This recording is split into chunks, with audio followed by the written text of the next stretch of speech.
Manje ithandwa zami ngifisa ukuba sibuke imbhalo engcwele masiqala ngencwadi yokuqala yamakhosi chapter 3 verses 5 kuze kube 12.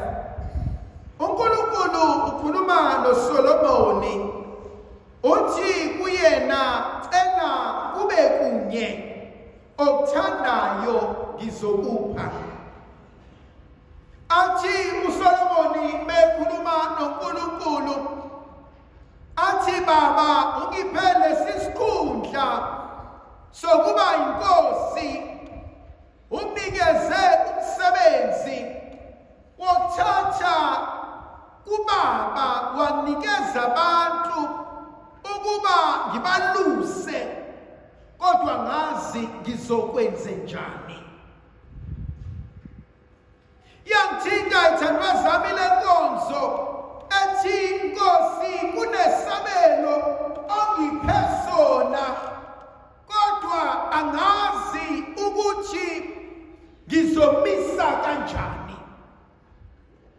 Kunento oyibekile enhlizweni yami, kodwa ngazi ngizoyenza kanjani. Kunephupho olibekile engqondweni yami, kodwa ngazi ngizofinyelela kanjani. Kunezinto engiyilangazelelayo, kodwa ngazi ngizokwenza kanjani.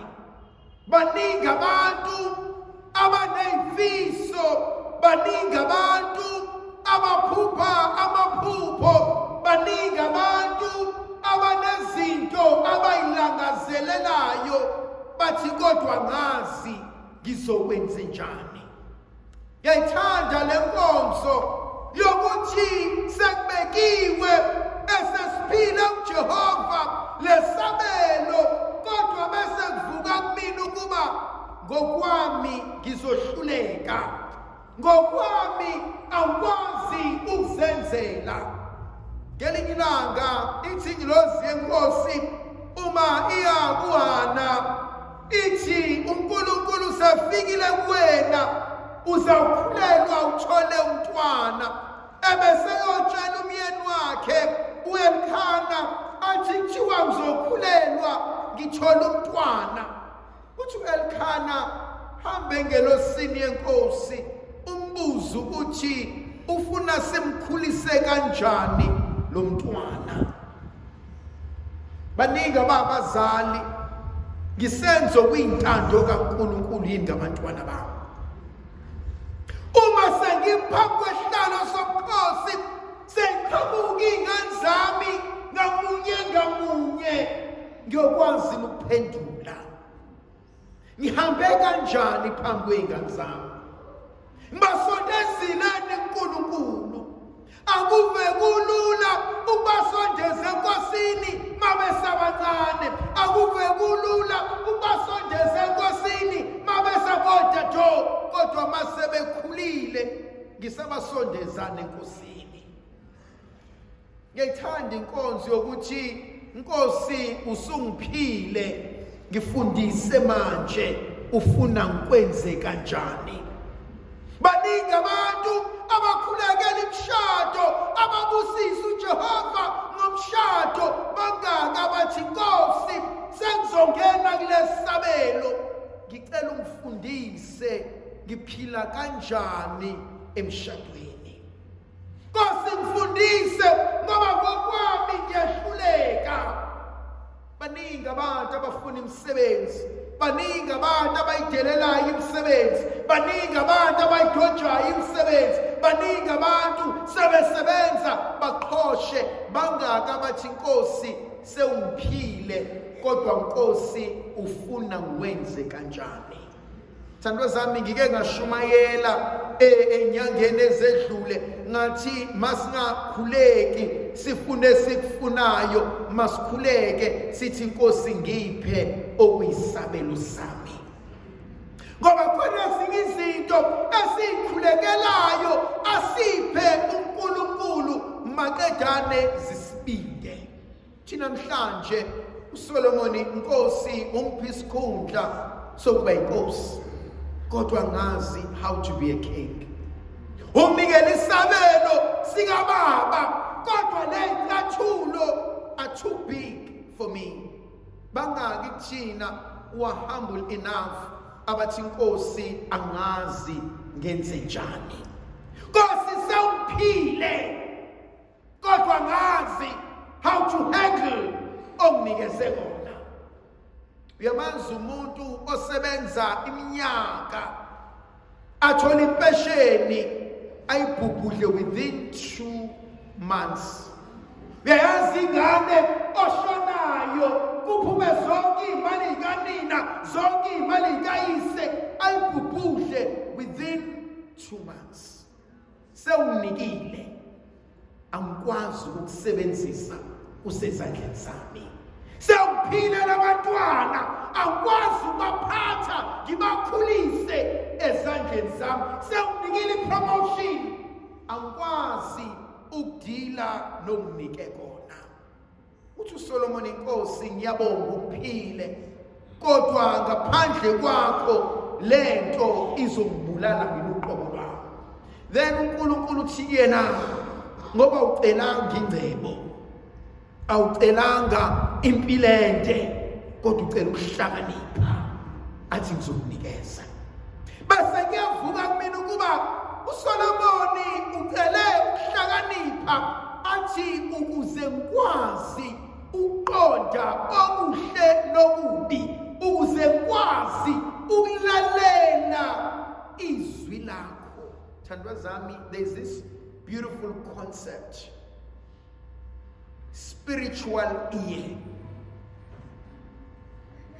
Sangilalelile ngendlebe yomuntu, kodwa uthini uNkulunkulu? Umuya Exodus la uNkulunkulu ekhuluma noMose noJoshua.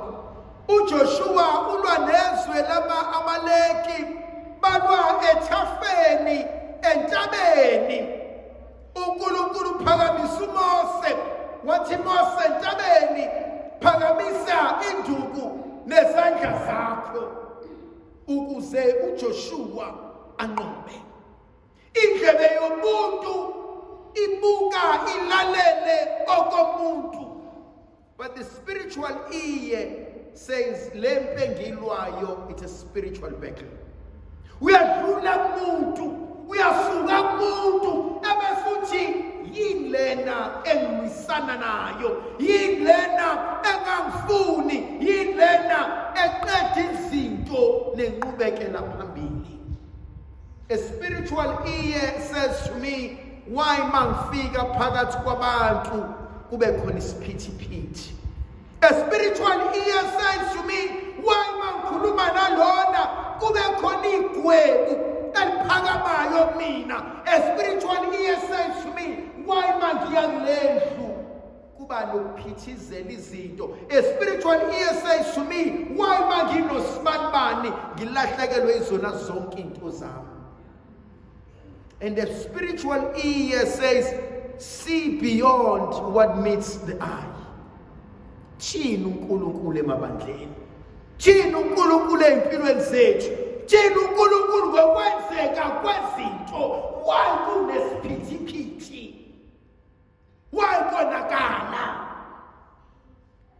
Ingqondo nenendlebe yobuntu akuvilule ekutheni ngiyathakathwa, akuvilule ekutheni abangifuni, akuvilule ekutheni vela kunendaba. But a spiritual ear says, ngithakathiwe ubeke uNkulunkulu, abangifuni kodwa ngenzeni. uNkulunkulu ngizomnika yona. Evangelini lethu intathu uNkulunkulu into akhuluma ngazo. Uthi umbuso wezulu ufana nomnotho, is like a treasure. Uthi kodwa nomnotho ufihliwe ensimini. Uthi mewufihliwe lo mnotho ensimini, hambani niyobheka. And deep down I believe ukuthi sonke there's something precious kuthina sonke efihliwe.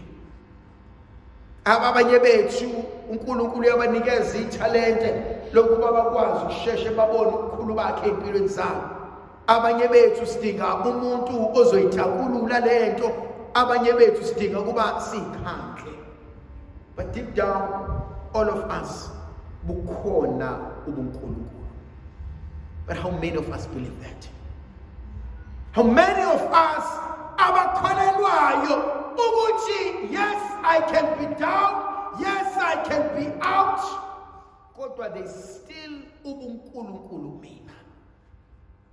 Ukuthi khona lento uNkulunkulu ayibekile ayisoze yasuswa muntu.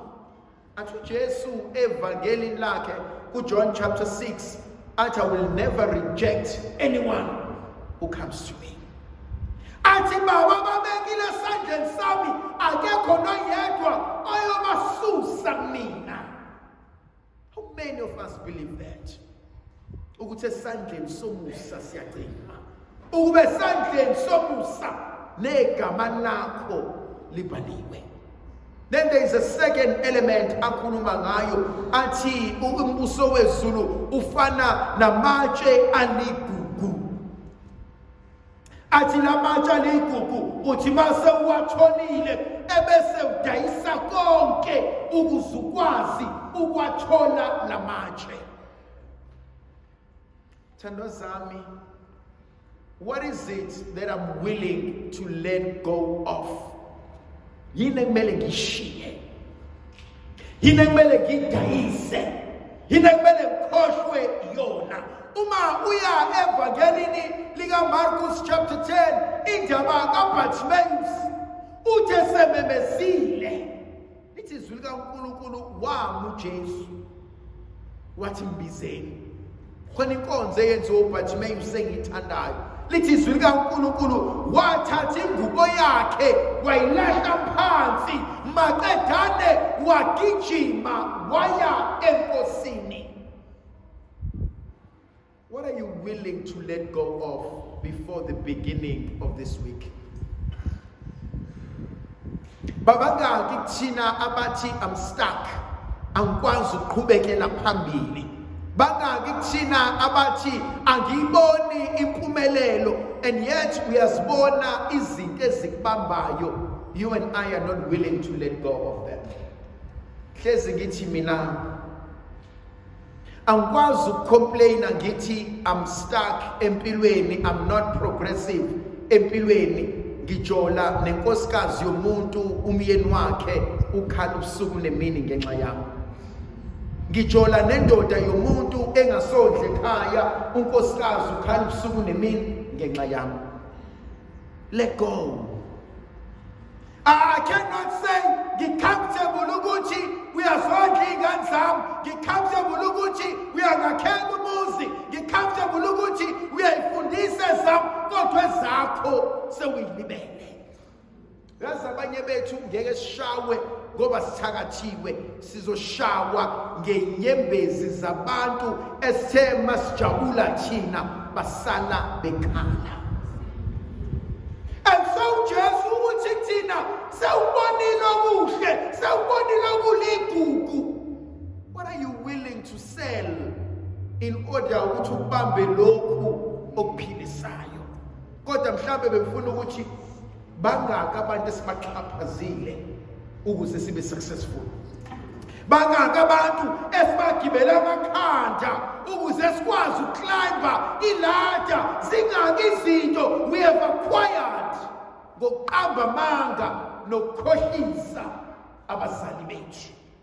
You know, kunomkhubo odlalwa zingane, sawudlala abanye bethu. Ngifuna ukuhamba ngiyodlala nabangani bami, ebese umngani wami ebhala incwadi engathi ibhalwe esikoleni, ebese le ncwadi ithatha iyonikeza uma noma ubaba noma ugogo, ebese ubaba noma nogogo bayibuka incwadi bayisayine bakhipha imali banginike. Ngiyayithatha le mali mina ngiyodlala nabangani bami siyokwenza konke ukuthanda kwethu. Abazali ngibakhohlisile, saying kune trip ekhona ingekho.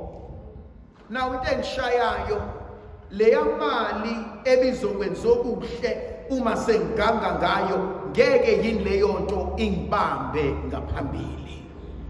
Kunezinto ezenza dlala, kunezinto ezenza siyazenza siyitshanzokleva kunezinto ezenza ebusheni bethu kuthe kugugeni kwethu zisilindile. Okwesithathu nokugcina uthi umbuso wezulu ufana nenetha othi ungayiphosa ubambe lonke uhlobo likafish. Egcineni ebese uyadonsa ulikhiphele osebeni ebese uyawuhlukanisa omuhle nomubi. Thandwa zami, in all of us there is good and not so good. Focus on the good.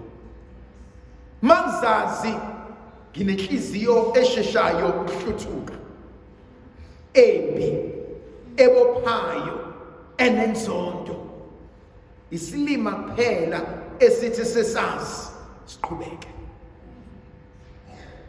Ngizoshintsha nini? When will I grow? When will I become better? Angeke for yonke leminyaka ngiphila impilo engiyaziyo ayikho right. Senginikiwe ithuba lesibili, lesithathu, kodwa ngibuyele lapho. Ndlovukazi yezulu ayibe nathi sibusiso sivikele, kuyise nendodana nomoya ogcobileyo. Amen.